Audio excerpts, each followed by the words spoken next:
यह है ट्रॉमलिन आइलैंड, जिसे आइल ऑफ सैंड यानी रेत का टुकड़ा भी कहा जाता था। यह कहानी उन 160 लोगों की है जो 15 साल तक इस रेत के टुकड़े पर जिंदा रहे।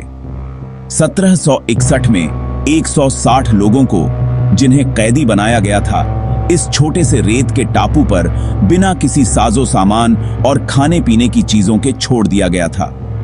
ये लोग 15 साल तक जिंदगी और मौत से लड़ते रहे। फिर ये लोग इस 1 वर्ग किलोमीटर की जगह पर इतनी देर तक कैसे जिंदा रहे, जहां सबसे ऊंचा बिंदु सिर्फ 23 फीट का था। न इस पर कोई पेड़ था, न जानवर। हर तरफ सिर्फ रेत ही रेत और कुछ 1-2 फुट ऊंची झाड़ियां थीं। और तो और, पता होने के बावजूद इन्हें क्यों नहीं बचाया गया? चलिए जानते हैं इस वीडियो में।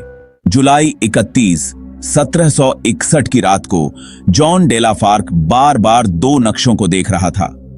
इस समय वह एक फ्रेंच शिप लुटील का कैप्टन था और इंडियन ओशन के 2 अलग अलग नक्शों को देखकर उसे बिल्कुल समझ नहीं आ रहा था कि किस नक्शे को फॉलो करें। कैप्टन मेडागास्कर के ईस्ट कोस्ट से रात के अंधेरे में निकलता है और 20 नॉट्स यानी 37 किलोमीटर प्रति घंटे की रफ्तार से चल रही बोट को गाइड करने लगता है। लेकिन उसे पता नहीं चलता कि वे गलत रास्ते पर जा रहे हैं, क्योंकि जो नक्शा उसके पास था वह सही नहीं था। इन हालात में उसे शिप की रफ्तार कम करके सुबह तक इंतजार करना चाहिए था, लेकिन कैप्टन वक्त जाया नहीं करना चाहता था। कैप्टन के साथ 140 लोगों का क्रू था। कैप्टन जॉन को आइल ऑफ फ्रांस, जो अब मॉरिशस है, वहां से मेडागास्कर तक बीफ और राइस पहुंचाना था। शिप को कुछ दिन में वापस आइल ऑफ फ्रांस लौटना था, लेकिन कैप्टन एक और जगह पर शिप रोकता है, एक अवैध काम करने के लिए, जिसके बारे में सिर्फ कैप्टन और उसके क्रू को ही पता था। बीफ और राइस से जो पैसे मिलने थे, उससे कहीं ज्यादा पैसे इस अवैध काम से मिलने वाले थे। कैप्टन को आइल ऑफ फ्रांस की बजाय रॉड्रिगेज आइलैंड पर जाकर वह सामान उतारना था और फिर वापस आइल ऑफ फ्रांस जाना था, बीफ और राइस लेकर। अब डेक के नीचे जो अवैध सामान था, वे थे 160 मेलागासी लोग यानी क्रिश्चियंस, जिनमें बच्चे, मर्द और औरतें शामिल थे। यह लोग मेडागास्कर के स्थानीय लोग थे और इन्हें कैदी बनाकर रॉड्रिगेज आइलैंड पहुंचाना था। इस काम के पैसे कई गुना थे जो बीफ और राइस से मिलने वाले थे। जैसे ही मेलागासी लोगों को शिप पर चढ़ाया गया, कैप्टन को तुरंत परेशानी महसूस होने लगी, क्योंकि इस गतिविधि को फ्रांस के गवर्नर ने अवैध करार दिया था और अब यह सफर बिल्कुल भी कानूनी नहीं रहा था। इस तनाव में कैप्टन जॉन लगातार गलत फैसले करता गया। जब तक वह यह समझ पाता कि रास्ता सही है या नहीं, क्रू लगातार शिप को चलाने में व्यस्त था। रुकना और दिन के उजाले का इंतजार करना तो मुमकिन ही नहीं था। अगर थोड़ी सी समझदारी दिखाकर दिन के उजाले का इंतजार किया होता, तो उन्हें पता चलता कि उनके रास्ते में एक छोटा सा आइलैंड आने वाला है। बस एक छोटा सा रीफ यानी चट्टानी हिस्सा था, जो इतना सख्त था कि जहाज इसके साथ टकराते ही एक जगह से टूट गई और उसमें पानी भरने लगा। देखते ही देखते पूरी जहाज पानी में डूबने लगी। कैप्टन और क्रू के सभी लोग जहाज को छोड़कर पानी में तैरने लगे ताकि वे आइलैंड पर पहुंचकर अपनी जान बचा सकें। फिर भी 18 क्रू मेंबर्स पानी में डूब गए। इससे भी खौफनाक बात यह थी कि जहाज के डेक में 160 मजदूर लोग फंस गए थे और अपनी मदद आप के तहत वे जहाज से जान बचाने के लिए निकले, लेकिन उस जगह से जहां से जहाज टूटी थी और बाहर की तरफ आइलैंड पर जाने लगे। सुबह पता चला कि 120 क्रू मेंबर्स और 80 मजदूर ही जिंदा बचे हैं।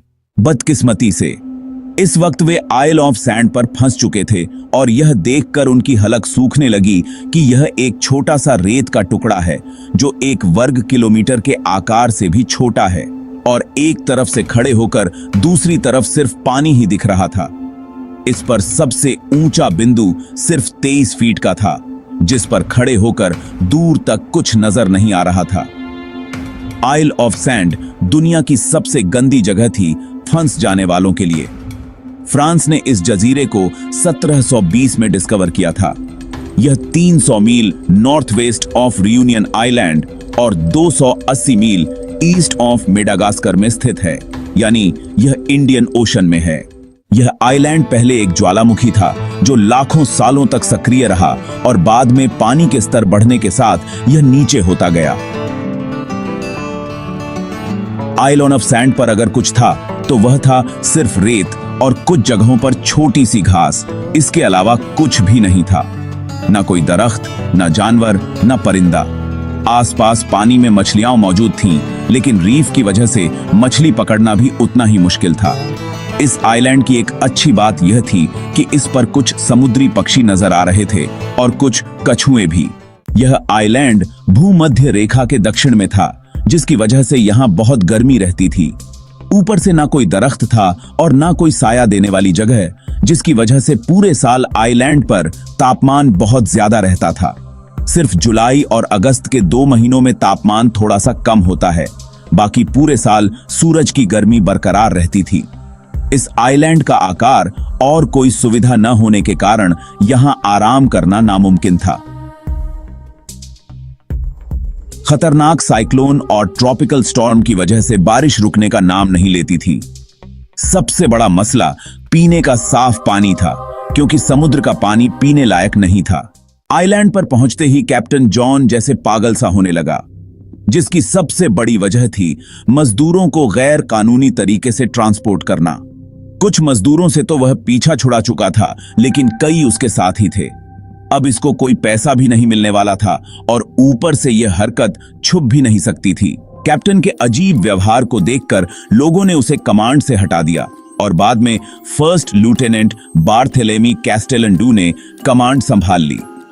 अब सब लोग जिंदा रहने की कोशिश करने लगे। आइलैंड पर जो भी सामान था उसे इकट्ठा करने की मुहिम शुरू हुई। कुछ लोग तैरकर टूटे हुए जहाज से सामान लाने लगे, जिससे काफी मात्रा में खाना और जरूरी सामान इकट्ठा हो गया। लेकिन एक बड़ी समस्या अभी भी बाकी थी।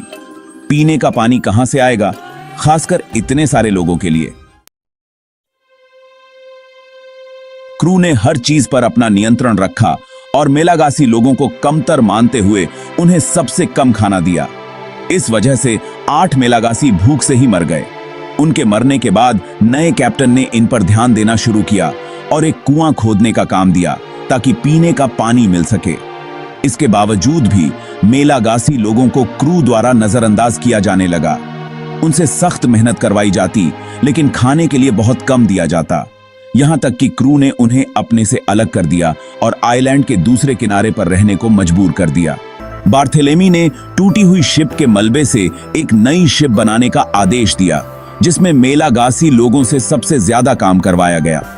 अंततः अनथक मेहनत के बाद एक नई शिप बनाई गई, जिसका नाम द प्रोविडेंस रखा गया।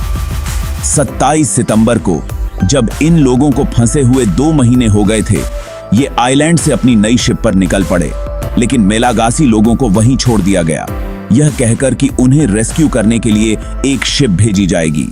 4 दिन के सफर के बाद शिप मेडागास्कर पहुंची, लेकिन इस सफर में एक बीमारी फैल गई, जिसमें कई लोग मारे गए, जिसमें कैप्टन जॉन भी शामिल था। नए कमांडर ने जवाब देना शुरू किया। बार्थेलेमी ने गवर्नर से निवेदन किया कि एक शिप भेजकर मेलागासी लोगों को रेस्क्यू किया जाए। उस समय फ्रांस और ब्रिटेन की जंग चल रही थी, जिसकी वजह से किसी भी शिप को फालतू में भेजना संभव नहीं था। प्रोविडेंस के जाने के कुछ महीनों तक मेलागासी इस उम्मीद में रहे कि कोई शिप आएगी, लेकिन ऐसा न हो सका। आखिरकार उन्होंने उम्मीद छोड़ दी और इस आइलैंड पर जिंदा रहने के तरीके ढूंढने लगे। इस आइलैंड पर कोई प्राकृतिक संसाधन नहीं था, इसलिए उन्होंने जमीन में गड्ढे खोदकर रहने का इंतजाम किया। मर जाने वालों को भी छोटे छोटे गड्ढों में दफनाने लगे। यह लोग समुद्र में जाने का तजुर्बा नहीं रखते थे और न ही मछली पकड़ना जानते थे। भूख की वजह से उन्हें टर्टल्स खाना शुरू करना पड़ा, लेकिन यह काफी नहीं था। धीरे धीरे उन्होंने मछलियां पकड़ना और सीबर्ड्स को पकड़ना भी सीख लिया। खाने और पीने का इंतजाम हो गया था, लेकिन फिर भी लोग मरते जा रहे थे, शायद बीमारी या कुपोषण की वजह से। कई सालों बाद जब मेलागासी के पास बचने की और कोई उम्मीद न रही, तो उन्होंने एक लकड़ी का बेड़ा तैयार किया। 18 मेलागासी उस पर सवार होकर आइलैंड से निकल गए, इस उम्मीद में कि वो मदद भेज सकेंगे। लेकिन उन 18 लोगों का कभी कुछ पता नहीं चला। वक्त गुजरता गया और 3 साल बाद ज्यादातर मेलागासी अपनी जान गंवा चुके थे। अब सिर्फ 15 लोग ही जिंदा बचे थे। बार्थेलेमी बार बार अधिकारियों से मेलागासी को रेस्क्यू करने की विनती करता रहा, लेकिन गवर्नर ने ध्यान नहीं दिया। आखिरकार 11 साल बाद 1772 में फ्रांस के मिनिस्टर ऑफ मरीन अफेयर्स ने बार्थेलेमी की बात मान ली, लेकिन फिर भी अगले 3 साल तक कोई शिप नहीं भेजी गई। 1775 में एक शिप भेजी गई, लेकिन आइलैंड के पास रीफ की वजह से वो शिप लौट गई। फिर 1 साल बाद एक और कोशिश की गई और इस बार शिप दूसरे रास्ते से गई। आइलैंड पर पहुंचकर क्रू ने एक छोटी नाव उतारी, लेकिन एक तूफान में वह नाव टूट गई और शिप अपना एंकर उठाकर लौट गई। आखिरकार उन बची हुई मेलागासी को रेस्क्यू करने की आखिरी कोशिश में 1776 में एक शिप डॉल्फिन आई, जिसका कमांडर कैप्टन जैक्स मैरीबुडिन थे। उन्होंने पाया कि 80 में से केवल 7 औरतें और एक बच्चा जिंदा थे।